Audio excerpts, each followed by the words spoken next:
What is up, you guys? It is your boy Brenton Biggers here, and welcome back to another video. And I am currently recording in my kitchen, so because I'm making myself some dinner right now. But anyway, we're gonna be talking about video Tom Grassi made about except we're not reacting to it. We're just gonna talk about who are the top 5 worst teams this season.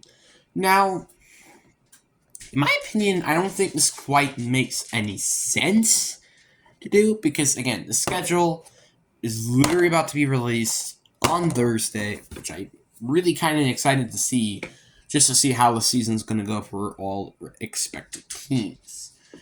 But that's kind of just my opinion. But anyway, let's get right into it. So, what are the top 5 worst teams? We're not going to rank them, but we're going to have one of these. And I think this makes sense as the worst team and the best team to start off with.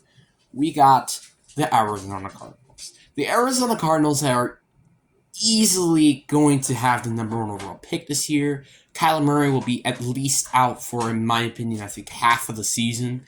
They didn't really, I think, got any good backup quarterback options during free agency, which they could pretty much go get Teddy Bridgewater right now, just mentioning. But they didn't really do a lot of things going on into the offseason. DeAndre Hopkins is a good piece at receiver. James Conner is a solid running back. Paris Johnson Jr. isn't going to be a beast defensive tackle right away. And also, Zach Ertz is probably not going to come back, at least in a half of the season. And when he was on the field, well, he was the top 5 tight end in fantasy points. And their defense isn't really that good either, with none really interesting or even really good players. Isaiah Simmons is solid, but that's kind of it on their defense, as well as Bua Baker, who I would not be surprised will be traded during the offseason or the trade deadline. Pretty much I wouldn't be that surprised. But yeah, this is going to be a year where I think they're going to get the first overall pick, figure out if they want to get Kyler Murray or not, well, keep him, and then the first pick, they're going to trade down or get a quarterback. It's literally nothing between the two. But now we're on to number 2. We're going to talk about the team that is not probably going to get the first overall pick this year. We got another team from the NFC West.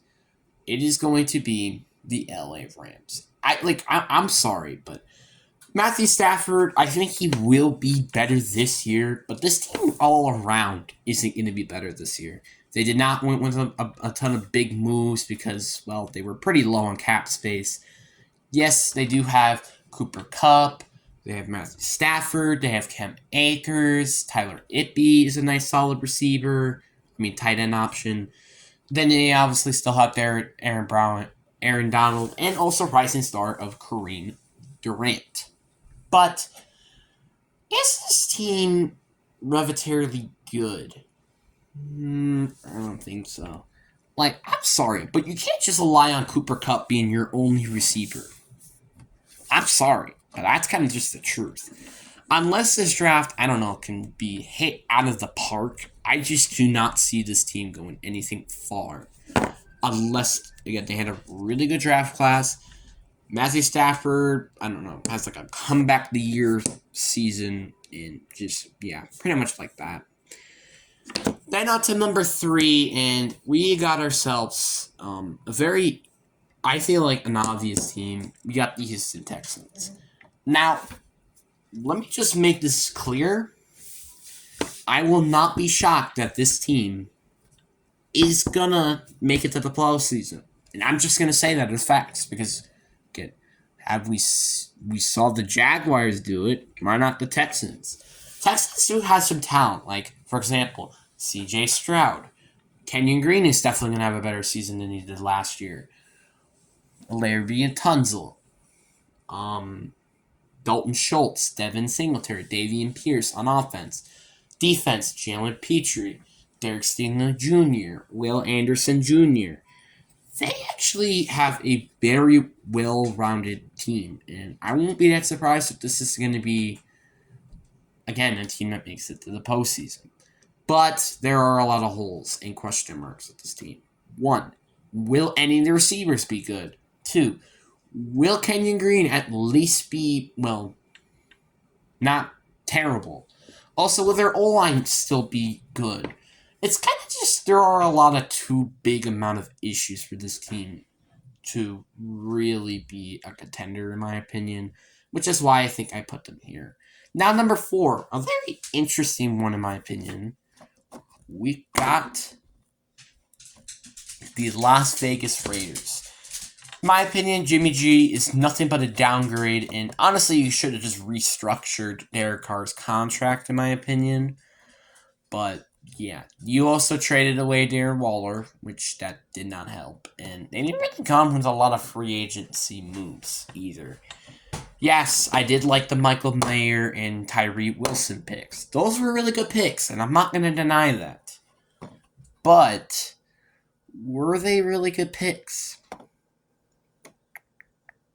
The Tyree Wilson pick was definitely not necessary when you already have, well, Chandler Jones, which obviously, again, he didn't play good last year. But, he's still a successful pass rusher, and you already have Max Crosby. Why not? I don't know. Dress corner, Christian Gonzalez. There were a lot of better picks there. Heck, trading down and getting Brian Branch should have been the better pick, too. And just yet more draft cap. But, no. This is easily a team I could just see be a top 5 worst team. Mainly just because of the factor of, well, they had Josh McDaniels as their head coach. I think it makes it very obvious. Then the final team, we got the Chicago Bears. Now, I understand, they did go on with a lot of moves during the offseason. Like, for example, getting TJ Edwards, Tremaine Edmonds, got Darnell Wright, traded for DJ Moore, but, there are still a lot of holes on the roster. For example, Deontay Foreman and Khalil Herbert is a solid running back group, but it isn't quite good enough. Justin Fields is a really good quarterback, but again, doesn't really have a lot of weapons outside of DJ Moore and Darnell Mooney. And maybe Cole Kmet. Just saying. Their O-line is still a piece of garbage. They only got one player to fix that O-line up. They still have a very bad defensive line. And you don't really know out of Kyle Gordon what you have yet in him.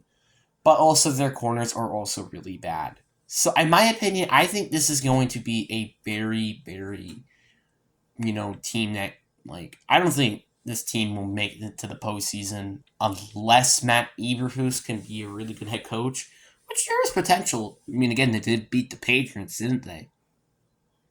True point. But anyway, what do you guys think in the comment section? But anyways, peace.